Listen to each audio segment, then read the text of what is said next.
शेती माझी प्रयोगशाळा या यूट्यूब चॅनलमध्ये मी आपलं स्वागत करतो. या चॅनलवर आपण नवीन असाल तर या चॅनलला सबस्क्राईब करा. या चॅनलचे नवनवीन व्हिडिओ पाहण्यासाठी बेल आयकॉन नक्की दाबा. आपणास व्हिडिओ आवडल्यास लाईक आणि शेअर अवश्य करा. नमस्कार, मी डॉक्टर मच्छिंद्र बांगर महाराष्ट्रातील आणि देशातील हवामान परिस्थिती संदर्भात अंदाज देणार आहे. सध्या वातावरण बदलतंय बंगालच्या उपसागरात, अरबी समुद्रामध्ये, आणि त्याचा सर्वाधिक परिणाम हा देशामध्ये महाराष्ट्रात होतोय. आपण बघतो महाराष्ट्रात अनेक जिल्ह्यांमध्ये मोठं पावसाळी क्षेत्र काल आणि रात्री तयार झालेलं होतं. आता सध्या देखील काही ठिकाणी वातावरण आहे, त्याचाही आपण अंदाज घेणार आहोत. पुढील वातावरण कसं राहील हेही अपडेट आपण बघणार आहोत, आणि मान्सूनची पुढची प्रगती कधी सुरू होईल हेही आपण बघणार आहोत. आपण बघतो की साधारण कोकण किनारपट्टीला जे पावसाळी वातावरण तयार होणं अपेक्षित होतं ते अरबी समुद्रात सरकलेलं आहे, परंतु ते अरबी समुद्रात अंतर्गत भागात जाणार नाही. ते पुन्हा एकदा किनारपट्टी भागावर परिणाम करणार आहे. त्यामुळे महाराष्ट्रात पुन्हा एकदा सर्वदूर पावसाला सुरुवात होणार आहे. आपण सध्याचं वातावरण बघतो. जरी हे पूर्वेकडून वातावरण अरबी समुद्रात सरकलं असलं तरी याला नैऋत्य मोसमी वारे हे पुन्हा एकदा किनारपट्टीकडे घेऊन येणार आहेत. त्यामुळे वातावरणात जे जे बदल होतील ते आपण बघणार आहोत. सध्या अहिल्यानगर, पुणे, सातारा, सांगली, रायगड, रत्नागिरी, सिंधुदुर्ग भागात पावसास अनुकूल परिस्थिती आहे. पालघर किंवा नाशिकच्याही काही भागात पावसास अनुकूल स्थिती आहे. आपण बघतो मेघगर्जनेसह विजांच्या कडकडाटासह जोरदार पावसाचं वातावरण सध्या नाशिक जिल्ह्यामध्ये आहे. महाराष्ट्रामध्ये देखील पावसास अनुकूल स्थिती आहे, परंतु झडीसारखा पाऊस या ठिकाणी काही ठिकाणी पडताना दिसतोय. तर जे मुख्य पावसाचं क्षेत्र आहे ते अरबी समुद्रात सरकलं आहे, परंतु ते अरबी समुद्रातून अंतर्गत भागात न जाता ते पुन्हा एकदा किनारपट्टी भागाकडे येईल असा आपला अंदाज आहे.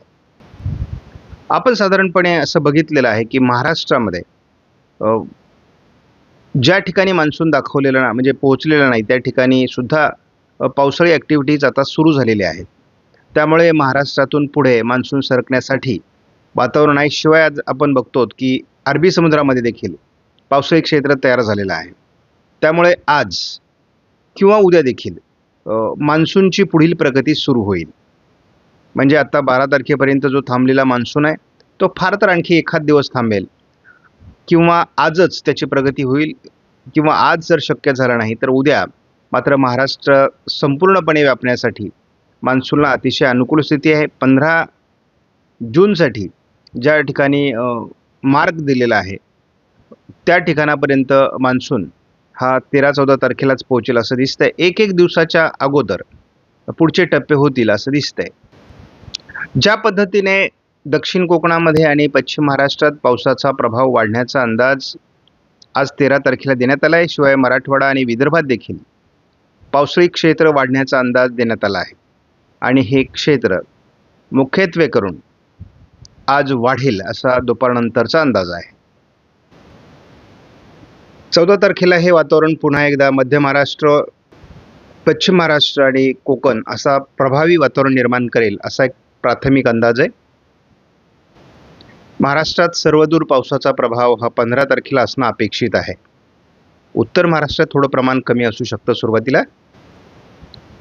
आपण बघतो की पावसाचा प्रभाव हा कोकण किनारपट्टीला आता सातत्याने म्हणजे 16 तारखेपासून मान्सूनसाठी पूरक अशा प्रकारचं वातावरण तयार होईल. आणि आपण बघतो की बंगालच्या उपसागरातून सातत्याने पावसासाठी अनुकूल परिस्थिती निर्माण होते, अरबी समुद्रातूनही तयार होते. त्यामुळे विदर्भात 16 तारखेला पावसाचं प्रमाण वाढेल, मराठवाड्यातही पावसाचं प्रमाण वाढेल. 17 तारखेला महाराष्ट्रातील प्रत्येक जिल्ह्यात किंवा सर्व जिल्ह्यांमध्ये पावसाळी प्रमाण वाढेल. शिवाय महाराष्ट्रात मोठे पाऊस आपल्याला काही विभागात होताना दिसेल. कोकण किनारपट्टीला देखील पावसाचं प्रमाण वाढणार आहे, मराठवाड्यात पावसाचं प्रमाण वाढणार आहे. 18 तारखेला देखील खूप मोठं पावसाळी क्षेत्र महाराष्ट्रात असणं अपेक्षित आहे. पेरणीयोग्य पाऊस बहुतांश जिल्ह्यांमध्ये या दरम्यान झालेला असेल. या पावसाचा प्रभाव 19 तारखेला थोडा कमजोर व्हायला सुरुवात होईल आणि रेग्युलर मान्सून काही अंशाने तयार व्हायला सुरुवात होईल. परंतु आपण बघतो की या मान्सूनच्या वातावरणाचा देखील प्रभाव हा महाराष्ट्रावर पुढे सातत्याने राहणार आहे. 20 तारखेला हे वातावरण बऱ्यापैकी उघडेल आणि मध्य प्रदेशवर किंवा उत्तर प्रदेशकडे हे वातावरण सरकण्याची शक्यता आहे आणि त्यामुळे मान्सून पुढे सरकण्यास मदत होईल. मध्य प्रदेशवर एक मोठं पावसाळी क्षेत्र कमी दाबाच्या स्वरूपात निर्माण होण्याची शक्यता आहे आणि त्यामुळे अतिवृष्टीची परिस्थिती या ठिकाणी निर्माण होऊ शकते. मात्र दरम्यानच्या काळात पश्चिम महाराष्ट्र, मध्य महाराष्ट्र आणि मराठवाड्याच्या दक्षिणी भागात शिवाय दक्षिण भारतात देखील पावसाचा प्रभाव कमी होईल. आपण बघतो तर रेग्युलर मान्सून हा बऱ्याच अंशाने सक्रिय राहणार आहे 22 तारखेला आणि 22 तारखेपर्यंत मान्सून हा दिल्लीपर्यंत पोहोचेल असा आपला अंदाज आहे. त्यामुळे मान्सूनची पुढची प्रगती होण्याकरता तयार झालेला कमी दाब कारणीभूत ठरणार आहे. साधारणपणे आपला अंदाज आहे की 14 तारखेपासूनच मान्सूनची पुढची प्रगती सुरू होणं अपेक्षित आहे. आज 13 तारखेला कोकण आणि मध्य महाराष्ट्र, पश्चिम महाराष्ट्रात काही भागात जोरदार पावसाची परिस्थिती असू शकते असा आपला प्राथमिक अंदाज आहे. 14 तारखेलाही महाराष्ट्राच्या बहुतांश भागात पावसाचं प्रमाण वाढेल. यामध्ये मराठवाडा, मध्य महाराष्ट्र, पश्चिम महाराष्ट्र, कोकण, उत्तर महाराष्ट्रातही पावसाचं प्रमाण वाढेल. 15 तारखेला या मॉडेलने देखील उत्तर महाराष्ट्र, मध्य महाराष्ट्र, पश्चिम महाराष्ट्र, मराठवाड्याचा पश्चिमी भाग आणि संपूर्ण कोकणात पावसाचा प्रभाव वाढताना दाखवला आहे. 16 तारखेला बंगालच्या उपसागरामध्ये नव्याने वातावरण तयार होत आहे आणि या वातावरणाचा प्रभाव हा महाराष्ट्रात किंवा भारतात तयार झालेल्या वातावरणाला सपोर्ट निर्माण झाल्यामुळे वातावरणात आणखी म्हणजे पावसाच्या प्रमाणात थोडं वाढ होण्याची शक्यता 16 तारखेला राहणार आहे. दरम्यानच्या काळात संपूर्ण कोकण किनारपट्टीला पावसाळी प्रभाव अधिक राहण्याची शक्यता आहे. 17 तारखेला तुलनेत महाराष्ट्रात पावसाचं प्रमाण अधिक राहील. 17 तारखेपर्यंत गुजरात, मध्य प्रदेश आणि उत्तर प्रदेश या भागात मान्सून पुढे सरकलेला असेल. 18 तारखेला देखील संपूर्ण महाराष्ट्रात पावसास अनुकूल परिस्थिती असणार आहे.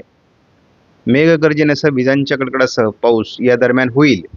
आता शेतकऱ्यांचा हा प्रश्न आहे की वारा आणि वीज ही अधिक आहे आणि याचं प्रमाण म्हणजे हा कडकडाट कधी कमी होणार आहे. तर बऱ्याच खंडानंतर हा पाऊस सुरू झालेला आहे आणि त्यामुळे उष्णता मोठ्या प्रमाणात आहे. त्या उष्णतेमुळे ही वातावरण निर्मिती होते असते. तर आता जसा मान्सून सेट होईल म्हणजे साधारणपणे 17 तारखेनंतर मान्सून सेट होणं अपेक्षित आहे. तर 20 तारखेनंतर जे पाऊस होतील त्यामध्ये फार विजांचा कडकडाट आणि वारा असणार नाही. 19 तारखेला विदर्भाच्या दिशेने थोडं पावसाळी प्रमाण वाढेल. कोकणातही पावसाळी प्रमाण अधिक असेल. 21 तारखेच्या दरम्यान विदर्भ आणि मध्य प्रदेश असं थोडं एक कमी दाबाचं क्षेत्र विकसित होण्याची शक्यता स्वतंत्रपणे आहे. त्यामुळे या म्हणजे कोकण किनारपट्टीचं क्षेत्र आणि या क्षेत्राच्या मध्ये वातावरण असल्यामुळे महाराष्ट्रात साधारण 20-21 तारखेपर्यंत पावसाळी वातावरण राहील. आपण बघतो 22 तारखेपर्यंत मान्सूनने खूप मोठी प्रगती भारतामध्ये केलेली असेल. सुरुवातीला आपण केवळ 22 तारखेपर्यंतचा अंदाज बघणार आहोत आणि पुढील 5 दिवसाचा अंदाज आपण दुसऱ्या टप्प्यात बघणार आहोत. आपण बघतो की 22 तारखेपर्यंत जे वातावरण आहे त्या वातावरणानुसार गोव्यापासून तर जवळपास सुरतपर्यंत आणि नाशिक, पुणे आणि साताऱ्याचा पश्चिमी भाग या ठिकाणी जोरदार ते अतिजोरदार मुसळधार पाऊस होणं अपेक्षित आहे. मात्र त्याचबरोबर अमरावती, अकोला आणि थोडं नागपूर, चंद्रपूर या भागात थोडं मुसळधार ते अतिमुसळधार पावसाची शक्यता आहे. इतरत्र मात्र पावसाळी प्रमाण हळूहळू घटण्याची शक्यता आहे. आपण काल असं बघितलं की इतर भागातही काल बऱ्याच ठिकाणी वादळी पाऊस आणि वारा, विजांचा कडकडाटासह पाऊस बघितलेला आहे आणि हे जे वातावरण एकदा होऊन गेलं की मग त्याचा जो परिणाम आहे तो ॲपमध्ये दिसत नाही. जेव्हा हे वातावरण आपण 22 तारखेच्या पुढे 5 दिवस सरकवतो तेव्हा केवळ हवामानामध्ये कोकणामध्ये, विदर्भामध्ये म्हणजे पूर्व विदर्भामध्ये खास करून आणि उत्तर महाराष्ट्रात पावसाचं प्रमाण वाढताना दिसतंय. बाकी ठिकाणी फारसं पावसाळी वातावरण वाढणार नाही. मात्र पेरणीयोग्य पाऊस सर्व जिल्ह्यांमध्ये, सर्व भागामध्ये, सर्व गावांमध्ये या दरम्यान होऊन जाईल. आपण बघतो की अरबी समुद्रामध्ये हे संपूर्ण वातावरण सरकलेलं आहे. आता त्याचा परिणाम देखील कोकण किनारपट्टीला आज दिसणं अपेक्षित आहे. त्यामुळे आज नाशिक, पुणे, सातारा, सांगली, रायगड, रत्नागिरी, सिंधुदुर्ग जिल्ह्यात पावसाचं प्रमाण वाढू शकतं. उद्या देखील कोकणासहित लगतच्या जिल्ह्यांमध्ये आणि उत्तर महाराष्ट्र, मध्य महाराष्ट्रातही, पश्चिम महाराष्ट्रातही पावसाचं प्रमाण वाढेल. उद्या उशिरापर्यंत पावसाळी वातावरण असणं अपेक्षित आहे महाराष्ट्रामध्ये. मान्सूनच्या पावसाचं वातावरण 15 तारखेपासून होईल. त्यामुळे जसंही मान्सूनच्या वातावरणाचा प्रभाव वाढेल तशी मेघगर्जना कमी होऊन पावसाचं प्रमाण वाढणं अपेक्षित आहे. 16 तारखेला देखील कोकण किनारपट्टीत खूप मोठं पावसाळी क्षेत्र राहणं अपेक्षित आहे. संपूर्ण महाराष्ट्रात विदर्भ वगळता म्हणजे पूर्व विदर्भ वगळता मोठं पावसाळी वातावरण 16 तारखेला राहणारे उत्तर महाराष्ट्रासहित. 17 तारखेला विदर्भाच्या दिशेने पावसाळी प्रमाण वाढेल आणि मान्सून सरींचा प्रभाव महाराष्ट्रात वाढेल. 17 तारखेला रात्री आणि 18 तारखेला संपूर्ण विदर्भात पावसाचा प्रभाव हा वाढण्याची शक्यता आहे. 18 तारखेला विदर्भात पावसाचं प्रमाण असेल, इतरत्र पावसाचं प्रमाण कमी होणं अपेक्षित आहे. विदर्भातील पावसाचं प्रमाण थोडं नागपूर, गोंदिया, भंडारा या जिल्ह्यात किंवा अमरावती, अकोल्याच्या भागात 19 तारखेपर्यंत राहील आणि नंतर मात्र याचा प्रभाव मध्य प्रदेशकडे सरकेल.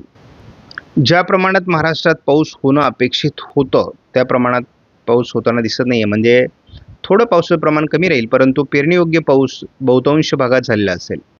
आपणास व्हिडिओमधील माहिती महत्त्वपूर्ण वाटल्यास लाईक करा, शेअर करा, चॅनलला सबस्क्राईब करा. धन्यवाद. जय हिंद, जय महाराष्ट्र, जय बळीराजा.